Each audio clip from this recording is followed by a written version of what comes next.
I am Jack Harris, the CEO of a large construction company in Chicago. People around me always think I have the perfect life, a happy family and a stable career. But the truth is not as it seems. The sense of distance between me and my wife Tina has been growing more evident every day. She started acting strangely, with small changes that I couldn't ignore. One evening, after coming home late from a lengthy meeting, I found my wife sitting on the couch, eyes glued to her phone, but her gaze was no longer warm like I had once known. There was no greeting, no smile, just a heavy silence, as if we had never shared all those years together. The tense atmosphere between us made me feel like a stranger in my own home. "Tina," I spoke up, trying to break the silence. "Are you okay?" She didn't respond immediately, just kept staring down at the screen of her phone, as if I didn't exist. I didn't know why, but a feeling of unease started rising within me. Something wasn't right. "What? What are you doing?" I asked again, trying to hold back the anger that was slowly building inside me. "I'm just looking at some work emails," Tina replied briefly, her voice dry, emotionless. But I knew well enough that she didn't have any important work at the moment. Tina was an intelligent woman, but after we married, she chose to work from home to take care of the family. What she was doing now definitely wasn't work. I sat down next to her, determined not to fall into this silent trap any longer. "Is there something you want to talk to me about?" I looked into her eyes, the eyes I once loved, that I had once been so connected to, but now they were like bottomless pits, cold and distant. She paused, took a deep breath, and finally looked up at me, but her gaze held none of the warmth I had once known. "Don't you see? Everything has changed." Her words were like a slap in the face. I felt as if my heart was being squeezed by an invisible hand.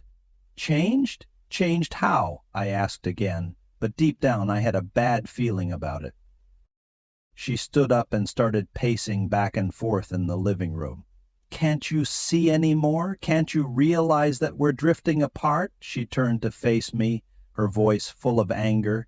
"I can't keep living in your shadow anymore." I froze, feeling as if someone had punched me in the chest. We had been together for 20 years, and now I was facing the painful truth that my wife no longer loved me the way she once did. "What are we talking about here, Tina? Didn't you once say I was the man you loved, the man who would be with you for the rest of your life?" I asked, feeling like I was about to cry, but I couldn't. "I thought that, but then Darren came back," she said, her words cutting into my heart like a knife. Darren, I knew exactly who he was. He was Tina's ex before we met. The same man who she had once left because of his deceit and irresponsibility, and now he was back like a shadow, threatening to undo everything I had built. "Darren, he's back?" I asked hoarsely, unable to believe what I was hearing. "What are you talking about, Tina?" She didn't answer immediately. She lowered her head, her shoulders trembling as if she was carrying an invisible pain. Finally she sighed and said, "He's changed, Jack. He really has. And I can't resist how I feel. I need him." Her words were like a fatal blow, shattering everything I had tried to build. At that moment, I realized that this was more than just small problems in our lives. This was betrayal. I stood up abruptly, unable to sit still anymore. "So, you're betraying me?" I asked, my voice unable to hide my fury. She didn't respond, just silently stared at me, and that look was a tacit admission. I walked out of the room, unable to bear the suffocating atmosphere any longer. Just a week ago, I was the man Tina loved, but now I was nothing but a shadow of the past. My heart was heavy. I began to realize that the family I had spent so many years building had completely collapsed, and nothing could save it now. The entire house was engulfed in silence.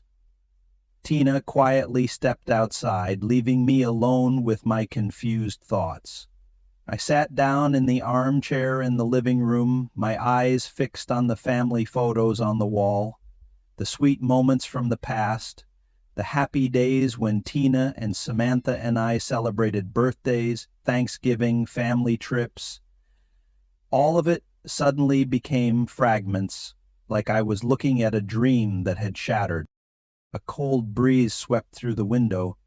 When did this house become so dull? My mind was spinning and it felt like everything around me had fallen into a blurry state. I decided to go outside, not to seek comfort from anyone, but to find answers. I needed to understand everything. I couldn't let this ambiguity kill me day by day. As I went into the garage to get the car, I realized the keys in my hand were trembling. Part of me wanted to give up, but another part urged me to continue. I drove through the familiar streets, my mind full of unanswered questions. Doubt slowly took over my thoughts. Not only was I doubting the changes in my relationship with Tina, but now I doubted everything I had believed in all these years. Had I missed the signs before? Had I been blinded by the love I had for her? When I stopped at a small cafe, I was surprised to see Darren. He was sitting in the corner laughing and talking with a strange woman. The man who had abandoned Tina was now reappearing in her life as if nothing had ever happened. A painful stab hit my chest. I couldn't understand why Tina would go back to him, the man who had abandoned her when she needed him the most.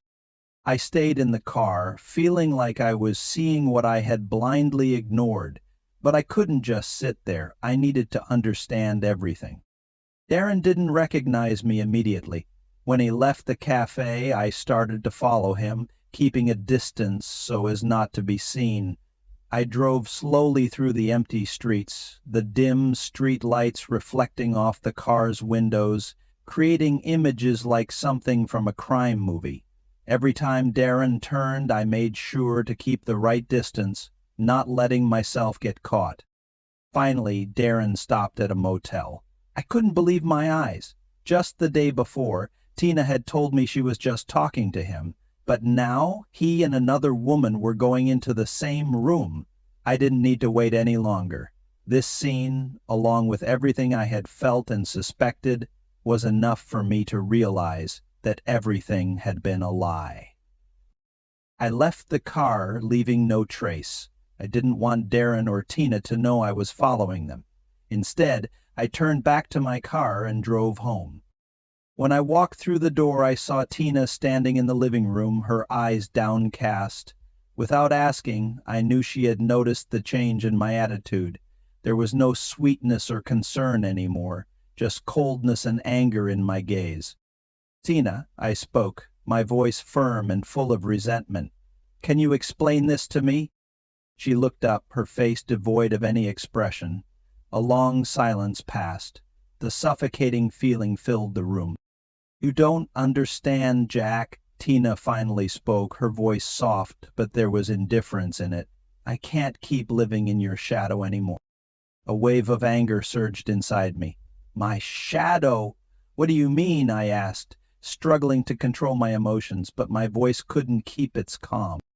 Tina sighed, showing no remorse. "I've had feelings I couldn't control.